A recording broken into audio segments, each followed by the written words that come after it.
So when you've earned $3K in income and none of it went to the final remaining balance of your student loan that you've been paying off for the last year, it's a fair question to ask, where did all your money go?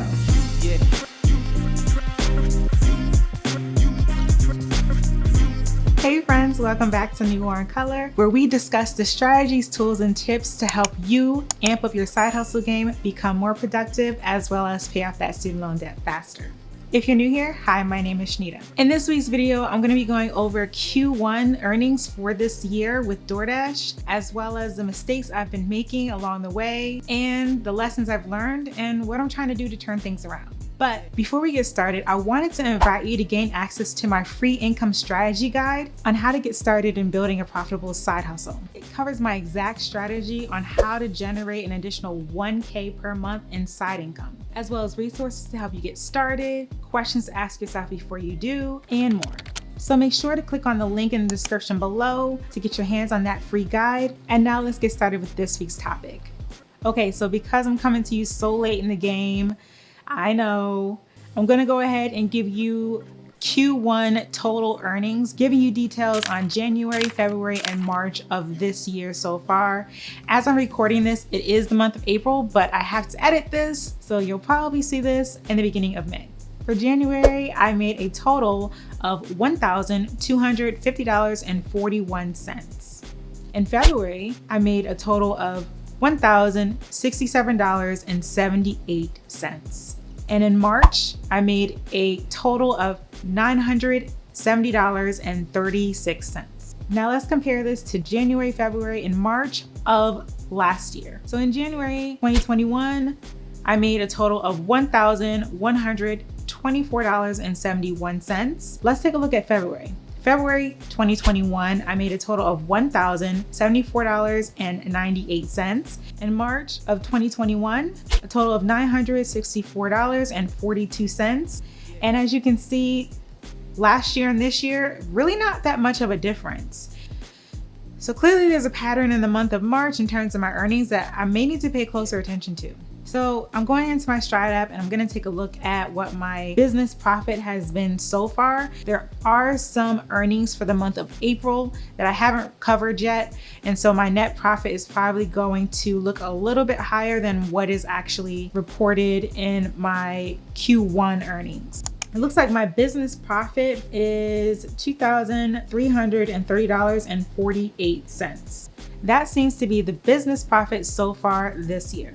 In 2022, it looks like my total earnings have been $3,288.55. Compared to last year, the total earnings was $3,164.11.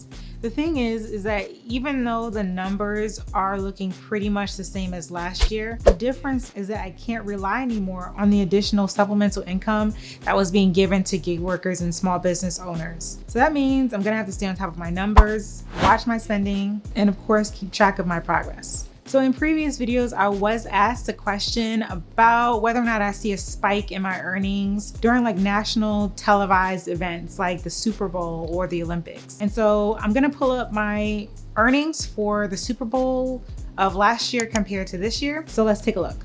There really isn't that much of an increase in earnings compared to all of my other days that I do gig work. So the same pretty much goes for the Olympics as well. I don't really see much of a spike in earnings for those events. So when you've earned $3K in income and none of it went to the final remaining balance of your student loan that you've been paying off for the last year, it's a fair question to ask, where did all your money go? It definitely felt like I've been flying by the seat of my pants for the last 3 months. I waited until the last minute to file my taxes this year, which I never do because I knew it was going to be pricey. Now, these numbers are all estimates because I don't want these numbers to be set in stone. I just want to give you an estimate so that you get an idea of what I've been working with. So for taxes this year, I spent close to $500 just to get my taxes filed.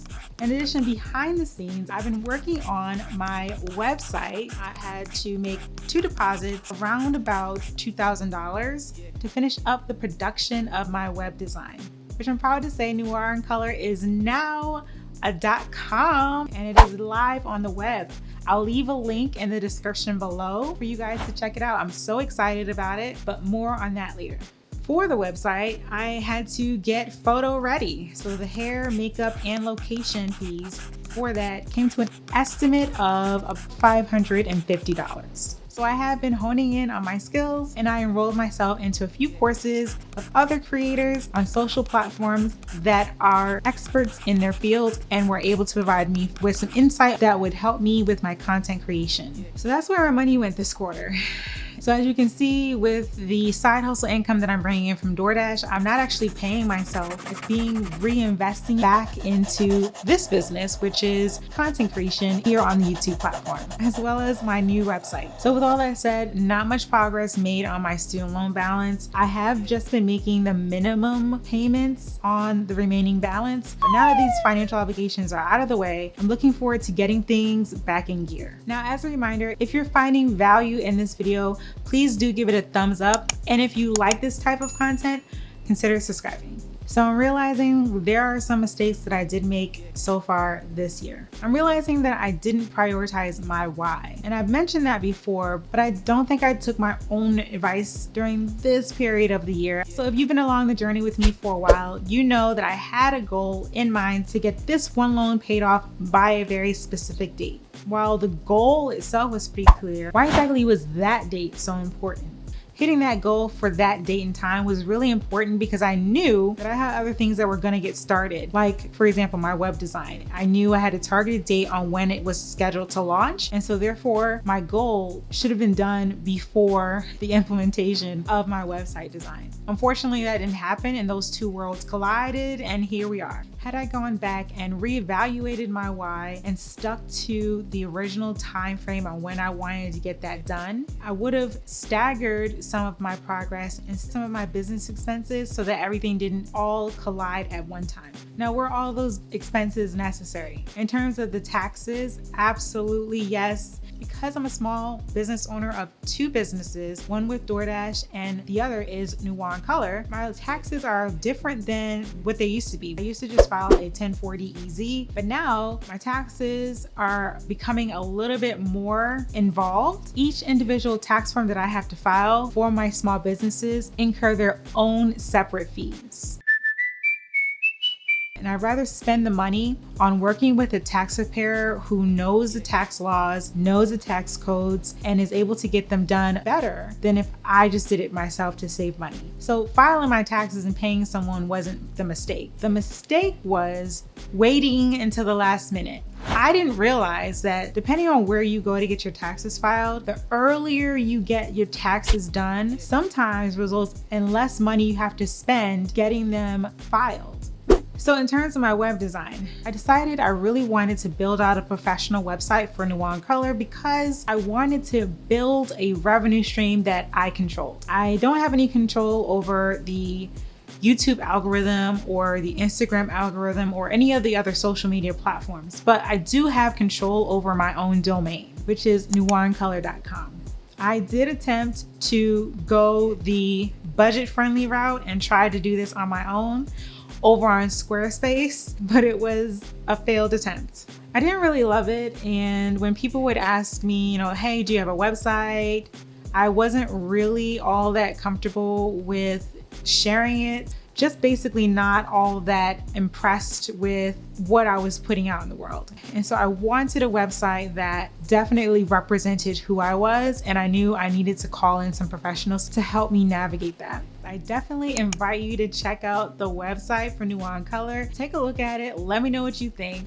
I had to keep a hush on this for a while, but I'm really happy with how it turned out and that it's finally done and here for your viewing pleasure. For courses, in my year-end wrap-up, I share with you that in order to start this channel, I simply took a Skillshare course to understand the baseline elements of how to video edit. And every day I just kept working on it. So because the year isn't over and I'm just starting to dive into some of these courses and apply the skills that I've learned in these courses, the verdict is still pretty much out on how useful or helpful they have been for me. Overall, I put all of my eggs in one basket for Q1 because I think I was just being impatient on my progress, and really I just wanted to see results right away. Many of the goals that I talked about in my previous video were scheduled to start at or around Q1. And so I've been so excited about those goals. I then became hyper-focused on those goals instead of focusing on the overarching #1 goal that started the whole channel in the first place, which is this one student loan. And I can't believe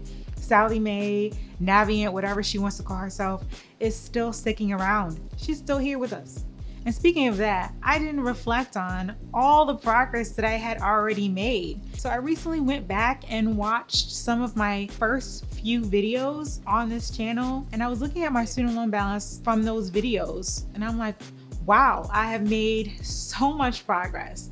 And had I looked at those videos during all these points that I mentioned, I think I probably would have given myself a quick, swift kick in the butt and said, okay, let's get this done. But I didn't. I just kind of had those archived and didn't really look at them. So that's something that I would highly recommend, is document your progress. When I document my progress, go back and reflect on it so that I could see how far I come. Because sometimes you don't realize how far you've come because you're still in it.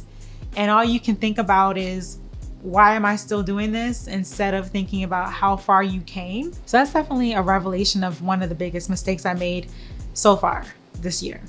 So one of the lessons learned, remembering something that Oprah has said, something along the lines of, you can have everything you want, just not all at the same time. And I kind of just wanted everything to happen all at the same time. And of course, that wasn't very realistic. The other lesson learned is that I need to avoid shiny objects.